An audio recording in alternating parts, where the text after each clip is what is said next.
And the whole fascination of an art and of a great performance is you don't know how it's done. There must be something about it that is fundamentally astonishing. If God could explain how he created the universe, he wouldn't be God. And you know how in the book of Genesis, it's told so straightforwardly that when the Lord first of all creates the things, and then looks at them afterwards and sees that they're good. So in this way, there's a Zen poem which says, "You may want to ask where the flowers come from, but even the god of spring doesn't know." So there is this curious thing in all what I would call vital knowledge, living knowledge, that it's always a mystery to itself. Life is a mystery to itself.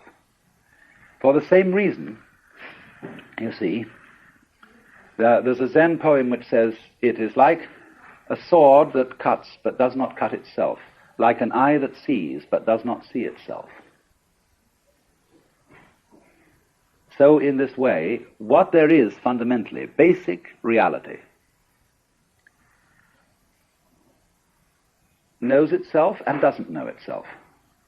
If it did know itself thoroughly, it would stop.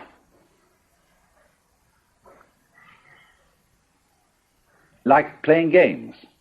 If you know the outcome of a game for sure, there's no point playing it.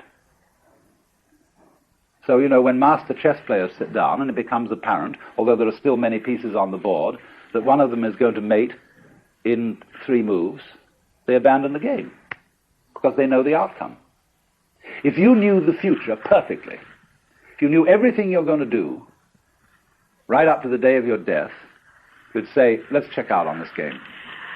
Let's commit suicide and start another life. Because there's no point living through what is known completely. Of course, you can't very well live through what is unknown completely. There must be some light. But total light annihilates itself. So then, you see, there is no prescription, and no infallible technique for teaching anybody music, although there are music schools. And there is likewise no infallible technique for teaching anybody Zen, although indeed there are Zen schools. And sometimes the teacher, who is many years' experience, begins to get disillusioned. What's the point of all these schools? What's the point of teaching music? You can't teach music.